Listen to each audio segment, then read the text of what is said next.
4 का चौका की शुरुआत कर लेते हैं। आशीष बहेती जी आपके पास आएंगे सस्ता ऑप्शन के लिए, फिर राजेश पालवी जी के पास एफएनओ सुपरस्टार के लिए, सौमिल जी के पास चलेंगे चार्ट का चमत्कार ट्रेड के लिए और शरद जी के पास चलेंगे मिड कैप फंडा के लिए। तो आशीष जी बताइए आपका सस्ता ऑप्शन।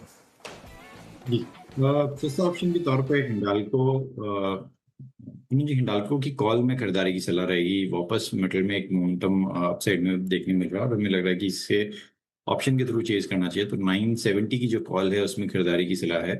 29 रुपीज के करीब ये ट्रेड कर रही है।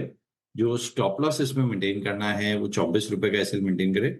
ऊपर में 35 और 40 तक के टारगेट इसमें देखने मिल सकते हैं। ओके, हिंडाल्को की 970 की कॉल। अब चलते हैं एफएनओ सुपरस्टार के लिए राजेश पालवी जी के पास। राजेश जी क्या पिक कर रहे हैं?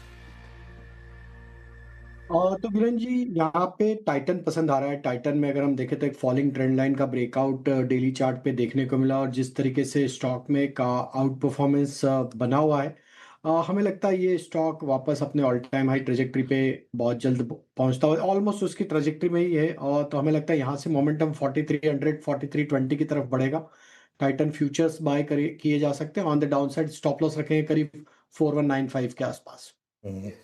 ओके सौमिल जी आपका चार्ट का चमत्कार ट्रेड। मेरा ट्रेड होगा on the cement sector again. Cement sector में आज 2-3 कॉल ऑलरेडी आए हैं। अंबुजा सीमेंट मेरे तरफ से होगा।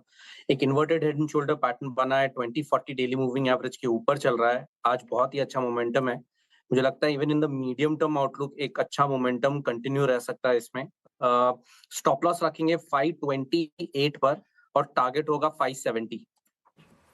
ओके, मुझे सीमेंस 543 पे आपका बाय कॉल। शरद अवस्थी जी के पास चलते हैं मिड कैप फंडा के लिए। शरद जी क्या पिक कर रहे हैं?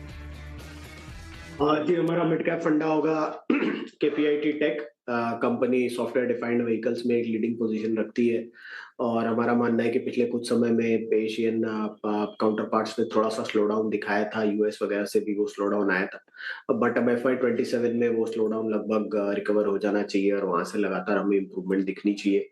प्लस हमें लगता है जो ओईएम स्पेंडिंग में थोड़ा सा स्लो डाउन आया था पिछले एक साल में, वो भी अब नॉर्मलाइज हो जाना चाहिए, तो ग्रोथ वापस आ जानी चाहिए।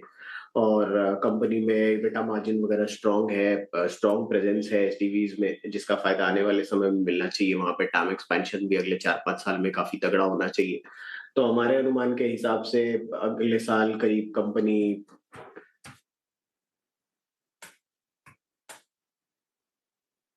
हाँ 35 से 40 रुपए के आसपास की अर्निंग्स अगले साल रिपोर्ट कर देगी। 35 रुपए के आसपास की अर्निंग और 40-45 का मल्टीपल मिलना बहुत मुश्किल नहीं होना चाहिए। तो 1500 के शुरुआती लक्ष्य के हिसाब से केपीआईटी टेक। चलिए, तो केपीआईटी टेक आपका आज का फंडा कॉल। 4 ट्रेड्स पिक किया हमने। पहला ट्रेड था आज आशीष बहेती जी का सस्ता ऑप्शन, उन्होंने पिक किया आज टाइटन को जस्ट नंबर से पहले, और माफ कीजिए हिंडाल्को को 970 की कॉल ऑप्शन लगभग 35-40 का लक्ष्य के लिए यहाँ पर 30 पे ट्रेड करते हुए। राजेश पालवी जी ने एफएनओ सुपरस्टार पिक किया और उनका ट्रेड रहा टाइटन फ्यूचर्स 42.7-42.80 के लक्ष्य के लिए। सौमिल जी ने पिक किया चार्ट का चमत्कार और टाइटन के बाद चार्ट का चमत्कार अंबुजा सीमेंस 570 की कॉल यहाँ पे। और मिड कैप आईटी में शरद जी ने थोड़ी सी हंटिंग की और उनका आज का मिड कैप फंडा आपकी स्क्रीन पे आएगा। दैट्स केपीआईटी टेक 1500 के लक्ष्य के लिए। अनुज।